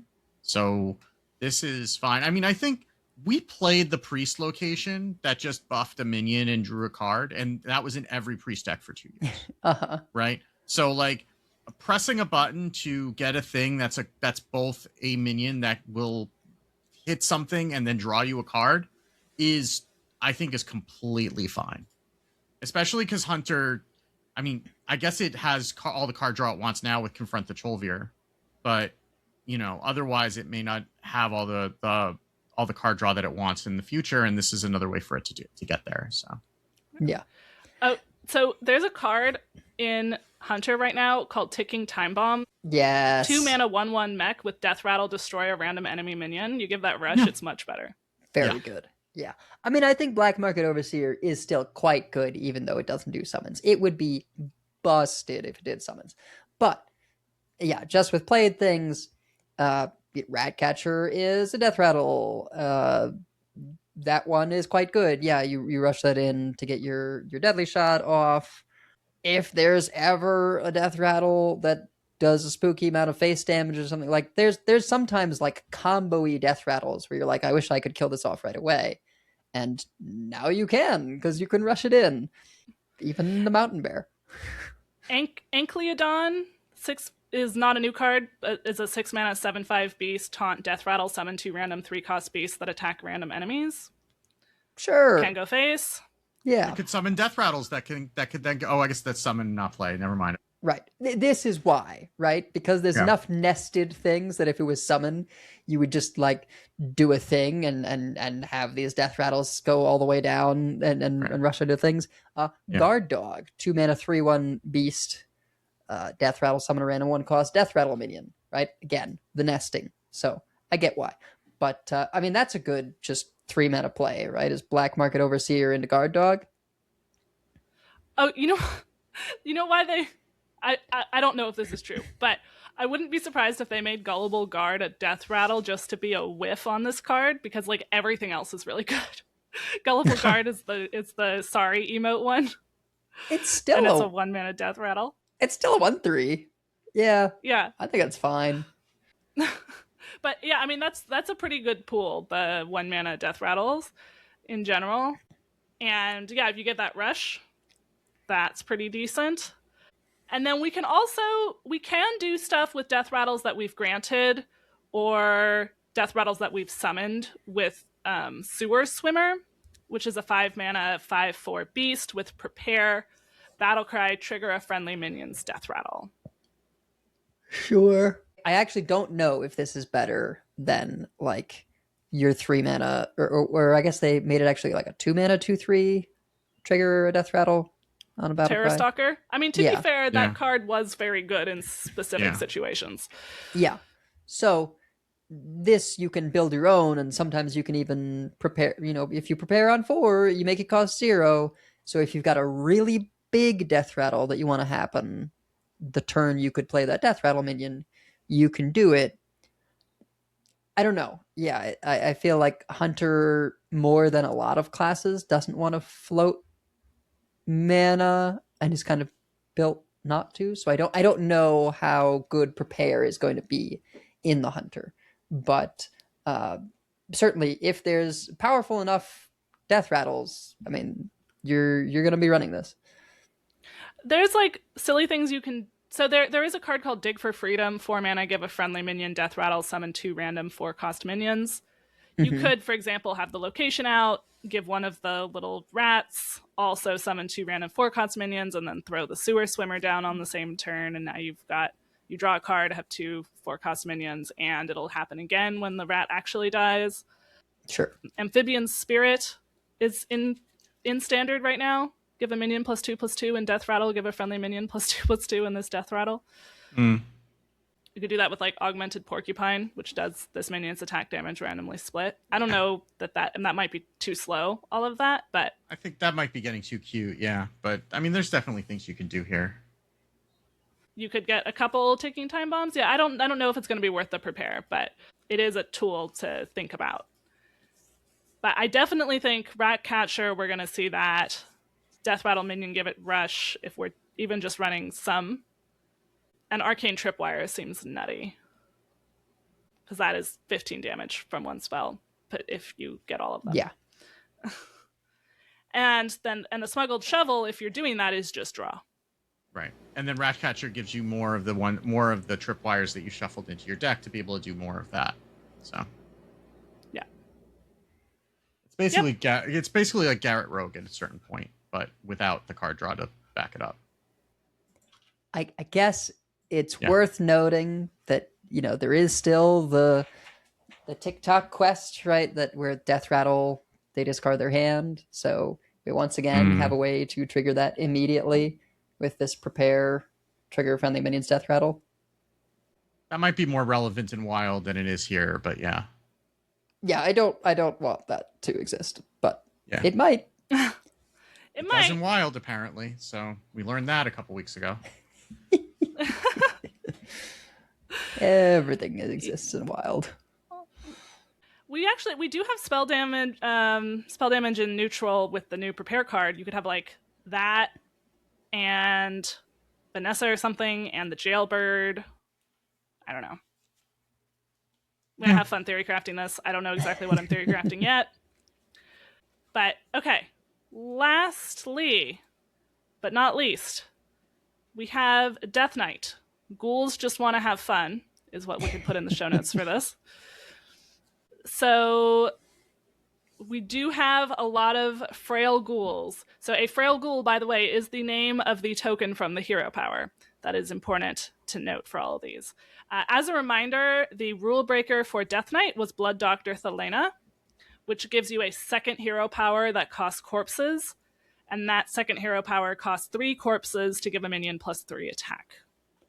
fittingly, I don't know, with the whole blood drinking theme, that is a thirsty hero power, right? Like that is going to be just soaking up all your corpses because you get a hero power that every turn, and if you're spending 3 corpses to try and do that every turn, it could get out of hand. And yeah, it's any minion. It doesn't have to be undead. Thank goodness. Yep. She has 1 blood rune. But all of the runes that we have in this set are either blood or unholy, but you can't play all of them together. So, but yeah, how are we going to get a bunch of corpses? Well, one way is a card called, fittingly, Corpse Cannon. It is a 2-mana 1/3 weapon. After your hero attacks, summon a 1/1 Frail Ghoul. That you could give extra attack if you want, or it's just 3 corpses in 1 card over 3 turns. That is one way to get corpses. That one has 2 unholy runes, so you can't play it with everything. Tower of Ghouls is a 4-mana 2/7 undead, no rune requirement. After this minion takes damage, summon 2 1/1 Frail Ghouls. So it could potentially be a lot of corpses, but doesn't affect the board right away when played. And then there is Emergency Surgery, 5 mana, 1 blood, 1 unholy rune. Choose an enemy minion, summon 3 3/1 undead with lifesteal that attack it. So trees, but ghouls. Right. I feel like that falls in the we discover this category. I mean, it does heal you for 9. It does heal you for 9. Yeah, eventually. It may not heal you for 9 all at once, but... Right. Well, I mean, if it doesn't, then you're left with some bodies in play. Like that will probably heal you later, yeah. There's little edges, right? The fact that it might leave minions in play, the fact that because it's minions, you get corpses, it's lifesteal when presently. Death Knight is weirdly good at, like, raising its max health, but then not actually healing back up. So I don't know how this finds a slot. Like, because if you are, at least if you're going for a long game like Blood Decay, which generally you're doing double blood, 1 unholy because of Morbid Swarm and the 2-mana weapon. You just don't have space for this because you kind of have to do Onyxia because it's the late game value. And if you're jamming all the heralds in there, you kind of can't do anything else. And because this has an unholy rune, you can't decide to opt for the, like, Mograine Deos route. Yeah, I think that things are pretty tight for Death Knight, that this is a, like, we discover this sometimes, but it's not going to make it in. I mean, that could change. Like, we could get another win con that doesn't require the card slot commitment that Onyxia has, right? And we could. I mean, we played Deathstrike in most slower Death Knights for a while. That was 4 mana, deal 6 with lifesteal. So this is 1 more mana, but it's 9. We have Deathstrike, and we're not running it. Okay, well then, never mind. But we have played it. I mean, we're not running it now, just mainly because we don't have room, which is the same thing. But I can see a world in which we're getting beaten down by aggro, and this is a lot of healing.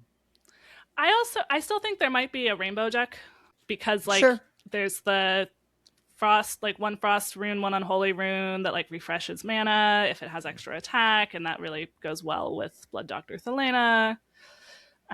You have this, it gives you corpses, it gives you healing. Or if we had a double unholy 1 blood deck, then maybe this goes in it along with the Corpse Cannon. And we still have another legendary to see for Death Knight as well. But there might be a somewhat faster, I don't know. You are definitely more the expert on Death Knight building than I am by a long shot, but. So, I mean, I'm just looking at it and it's like, 5 mana is a lot to remove 1 minion. It is nice that it hits 3 times. It is nice that you get the corpses. It is nice that it's lifesteal. The sort of baseline of like you're spending 5 mana to remove 1 minion is tough when asphyxiate exists. Yeah. So maybe I'm just like priest pilled and I'm just used to having terrible removal that's overcosted. So, maybe. Another option for us if we want lifesteal, a smaller spell is Drink Blood. 2 mana shadow spell, 1 blood rune. Lifesteal, deal 3 damage to a minion, refresh your hero power. This will also refresh the Thelena hero power if you have it. This one's good. Yeah. Yeah. I mean, even if you just have deal 3 damage lifesteal, it is to a minion, it does not go face, or that would be insane. Especially with Thelena, that can really do a lot. Yeah, I mean, you the fact that nothing else, you've got Drink Blood and you've set up Thelena. You go summon your ghoul, give it +3 attack, you Drink Blood something, you summon another ghoul, you give that one +3 attack, and that's 11 damage with 1 card. 6 corpses, but 1 card. So, you're really, for the slower control things, you might be struggling to fuel all this stuff. Fuel that hero power, right? Corpse-wise. Yeah. But also, like, Warlock just played Drain Soul. And Drain Soul for sure. is this card without the last sentence. Yeah.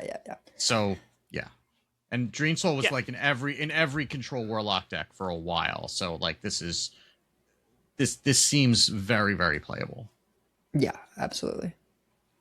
Another thing we could do, potentially, if we're doing a blood rune direction, is Blood Clone, although this uses yet more corpses that we may not have to spend, but it is a 3 mana shadow spell that says discover a 5-cost minion, spend 5 corpses to summon a copy of it. Sure. Maybe a solid arena card, but no thank you. At least you get to discover it, but 5 costs is not always where you want to be. I mean, it is 3 mana for a 5-drop. Potentially 2. So early game, it might not be bad. How do you have 5 corpses that early? Through the power of positive thinking.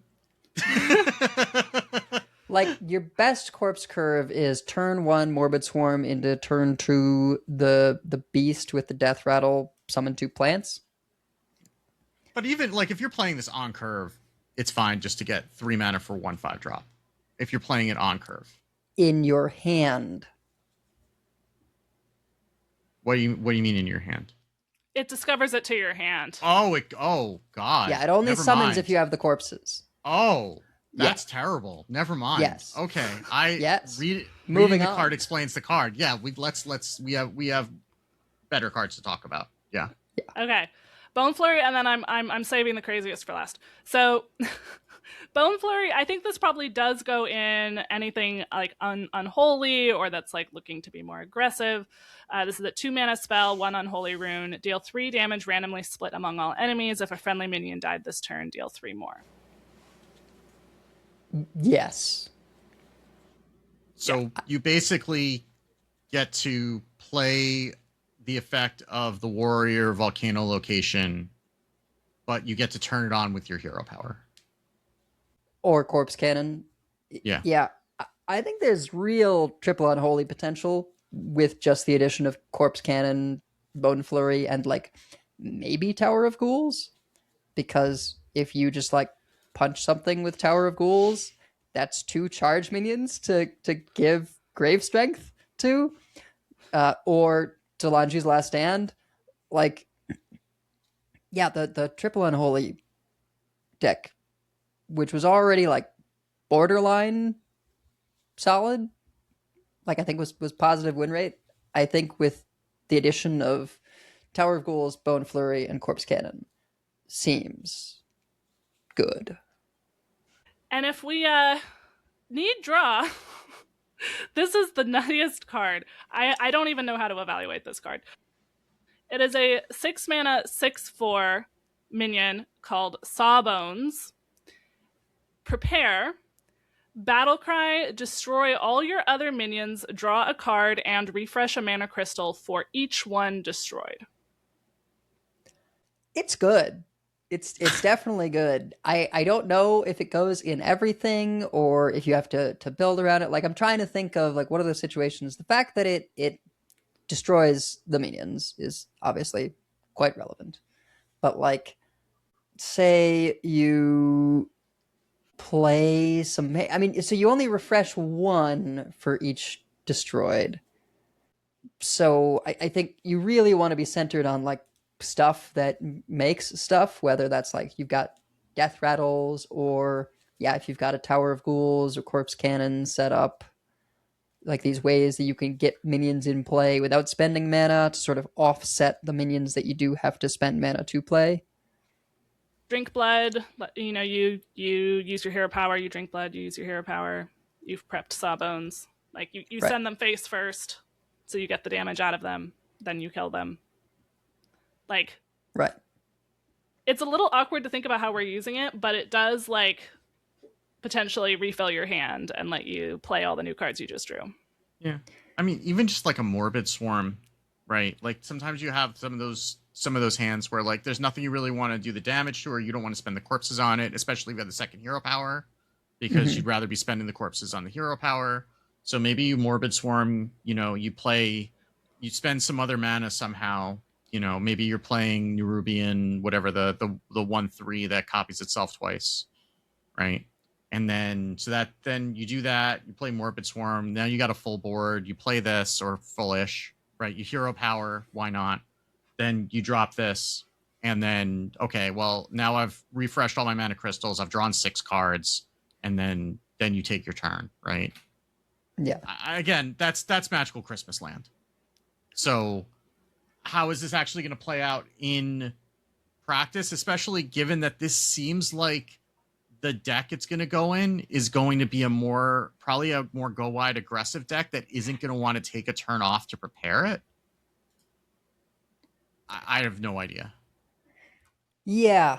I don't know that it's like as good as people were reacting. But maybe I'm just not seeing the vision. There is a fringe benefit in that if you need corpses now, you can kill off your board for the corpses. If you have like some Morbid Swarm things on the board, but they're not dead yet, or something like that. That's obviously not the main reason why we're playing it, but you might like need some so that then you can use your Thelena hero power to get the last bit of damage. And it is a lot of draw potentially. But yeah, I think it's definitely good. Yeah, more awkward perhaps than people give credit for. I don't think it can just go in everything, or you have to sort of figure out how to use it in that particular thing. Like it would be much trickier to slot this into the Onyxia deck that I have, because it's like, well, I don't want to destroy my things. I probably am sending my things into their things and like sort of already fine on card draw. But yeah, certainly for the triple unholy deck I described, right? If you've got a bunch of stuff, you intentionally have sticky stuff. If you stick a board to Talanji's Last Stand, you might want the 4/4s right away. And so you like prepare, and then you go Talanji's. I've got my board of shitty 1/1s that I now destroy, refill, because that deck can struggle with card draw, and you immediately summon your stuff. So that I could see is it going into the triple unholy deck. Or maybe we're using this to kill off Bone Chill Stegodons. I don't know how else we're getting there, because that's like step 1, prepare Sawbones. Step 2, question mark. Step 3, profit. But maybe if there's some way to do a Bone Chill Stegodon deck, then that would be some way that you could trigger the death rattles on it. I mean, in general, if there become more things where you're like, well, I need to get this dead, right? Like Onyxia, actually, it's been important having the Soul Rest ceremony sometimes, because it's a way to kill off the Onyxia so that you know it's going to go in the res pool. This could do that as well. And yeah, if you're just running a bunch of death rattles, like Reluctant Wrangler, 3 mana 1/1 reborn death rattle, summon a 2/2 undead beast with taunt, like, yeah, you can have a bunch of junk where you're like, fine, kill my stuff off after I've gone face, trigger the death rattles, draw cards, refresh to like recover your board. Yeah. Chill Fallen Barons, you don't mind killing. Yeah, there's not a lot of death rattles for Death Knight in general that you're really super interested in. I mean, the Saurian hasn't seen play in a hot minute. Like Blackwing Experiment. That's the dragon, right? Yeah. That you get a burn spell for its power. I guess. Yeah. I don't know. Is there a Frost burn deck? There might. I would guess that we're gonna get a class set with a Frost theme. Oh, yes. Like I'm assuming that. But like after I saw the runes for DK this time around, I'm like, okay, Frost is coming in what are the class, because we know that there's going to be a Death Knight class set for both this and the next expansion. Yeah, winter is coming for sure. At least one of those. And there's a number of good like Frost rune cards right now, but there doesn't really look like a deck. But there is some stuff for when they eventually print some new things. Yeah. All right. Well, that is all for cards that have been revealed as of our recording. So we're just waiting on the final reveal stream now. Okay. Cool. Yeah. Oh man, I'm excited to. I hate that I get you build anticipation for the final reveal stream, but I do kind of hate that we've gone back to, well, we have half of a bunch of these, and I want to know how the other half works. And we can't really theorycraft anything until one big flurry. I guess you could theorycraft some things, but right, like we're missing. What? Wait, is there seriously this much left? We're missing half of Demon Hunter, half of Priest, half of Warrior, half of Mage, half of Druid, half of Paladin. We got Hunter. And half of Death Knight. We've got Hunter and Warlock, and that's it. So they're showing us 7. They're showing us like at least 3 games as part of the reveal stream. Then wait, we have Hunter, Warlock, Shaman. Okay, so they're showing us 4 games as part of the final reveal stream then, with 2 classes apiece, is what that's telling us. I guess, yeah. That final reveal stream will be Regis Kilbin with Edward Goodwin, aka Gallon, and they'll be playing games like the one that we had last time with Cora and Kibler. It'll be on Tuesday, June 23rd at 2 p.m. Pacific on Twitch and YouTube, and there are drops enabled on both Twitch and YouTube, so you can double up if you watch in both places for one Escape from Violet Hold pack for 15 minutes of watch time. And then theory crafting is that Thursday, correct? Right. So assuming that we are once again selected, which hopefully we will. It's been a while since we haven't, but we don't know until like a few days before. Then we'll be streaming that, and then we'll be recording on Friday instead of Thursday next week. Yeah. Most likely. And won't be doing a card by card like this. It'll just be like, how was theory crafting? What did we play? What did we like? Yeah. And theory crafting will be distinct from the Tavern Brawl in that, like, we will be making actual decks in actual classes, whereas the Tavern Brawl is just going to be chaos. I'm so excited. We'll be making legal decks. I don't know if they're going to be actual decks, but we'll be making legal decks. Yeah. 10 card requirement, all that jazz. Yeah. And do check out theory casting as well, right? You can get 2 Escape from Violet Hold packs. So this is on Thursday, June 25th, 9 a.m. Pacific Daylight Time. And the event goes until 9 p.m. Pacific Daylight. I think theory casting is only until 5, usually. Pacific? Yes. 8 Eastern? Yeah. So, and hopefully we will also be streaming. Keep an eye on our Discord and socials, and we'll let you know what's going on with that. But certainly we will have Edel on the main theory casting stream. And we'll be talking about all of it on Friday. Yeah. Cool. I'm definitely excited. But for now, We have many folks we'd like to thank. Check out our thanks section on the website at concede.com, where you can also find our contact info, our show notes, and our Patreon information. You can monetarily support our show at patreon.com/coinconcede. Join us every week live by following us on Twitch at twitch.coinconcede.com. Join our community chats in our Discord at discord.coinconcede.com. Write into our email at coinconcede@gmail.com. Follow us on Blue Sky at coinconcede. Subscribe to us on YouTube at youtube.com/coinconcede. And if you'd like some CC swag, head on to our shop. The link in the show notes. So, Coin Concedes. Well, I will coin concede to the instructor who told me that I should apply for this conference and send in a proposal, because I never would have otherwise. So I really appreciate her believing in me for this, and also texting me to tell me that I really need to do it. She didn't put it that way, but I do wish she had texted me that like 36 hours before instead of 12, but we'll take it. Also, so this always happens. I mentioned that I had a podcast she was my instructor for a class on educational assessments. I mentioned that I had a podcast because I wanted to use like an example around executive functioning with like getting the podcast out and how I was like able to do that and then apply that to being able to write faster and stuff like that. But if you say you have a podcast, then everyone says, "Oh my gosh, what's the podcast about? I want to listen to it." And you have to say like, no, you don't want to listen to it. I appreciate it's special it. interest. It's not gonna. My young one is broad enough that like I feel like okay, yeah, anyone can listen to it. But this one is like, if you don't play Hearthstone, like it's okay. you do not need to listen to it. But I do have. There was that episode from, God, like a year and a half or 2 years ago, where it was January of 2025, I think, because I just looked it up, where we talked about working memory and cognitive load. Mm-hmm. And that episode actually, at that part of the episode, is actually listenable if you don't play Hearthstone, if you're just like willing to go with the fact that some of it will still be incomprehensible.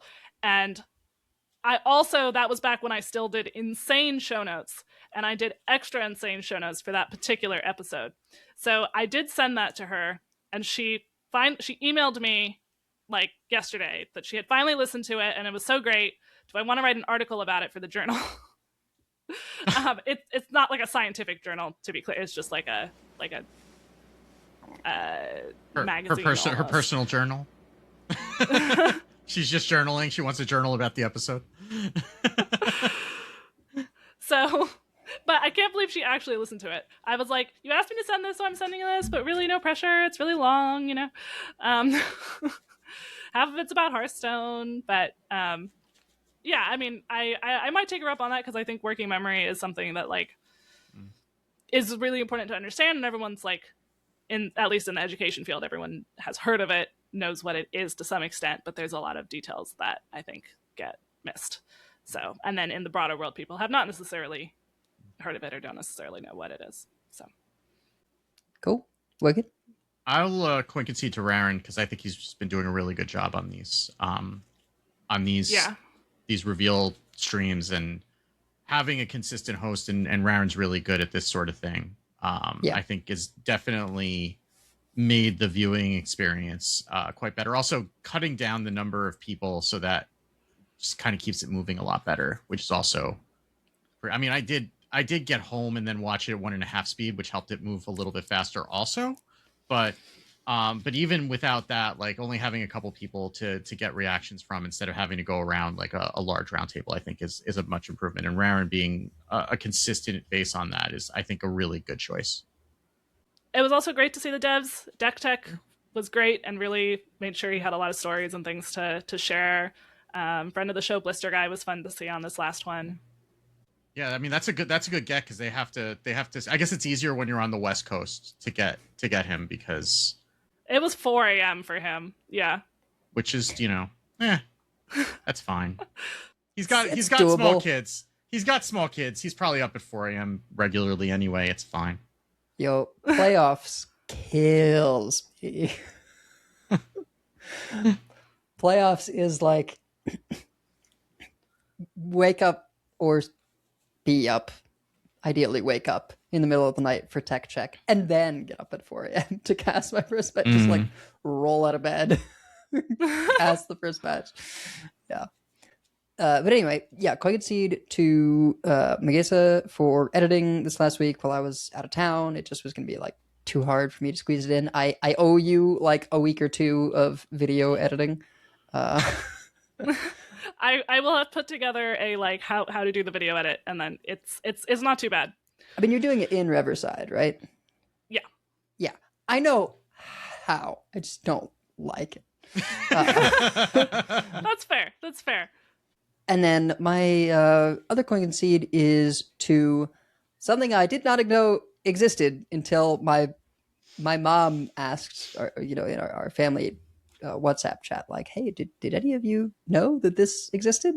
So the North American Society for Pediatric Exercise Medicine apparently has a student research award named after my dad, who passed at 54. And I did not know that. And apparently it's been around like the whole time. It's not like, oh, they recently did this. It's like since 2009 or maybe even slightly before. I'm a little unclear on that. He died in 2009.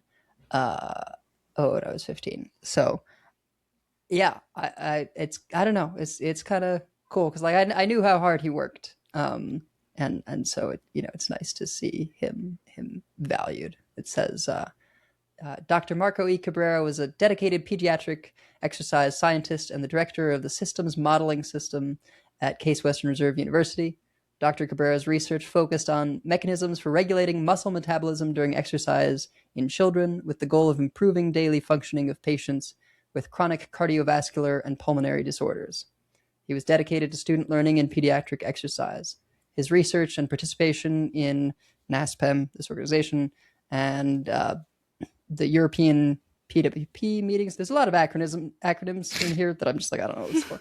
As well as his leadership with ACSM's Pediatric Special Interest Group are deeply missed. Dr. Cabrera's contributions to NASPEM and the field of pediatric exercise science have continued posthumously through the establishment of the annual Marco Cabrera Student Research Award.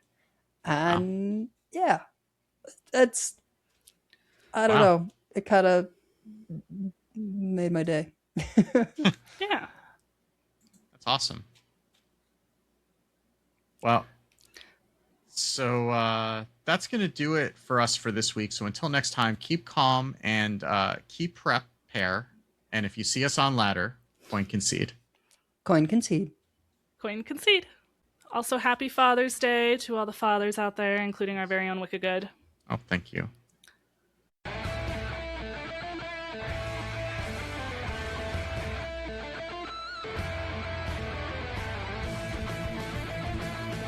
All life must end.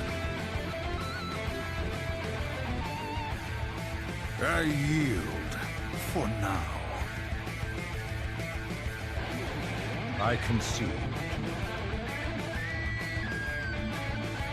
Well fought. I concede. You win this one.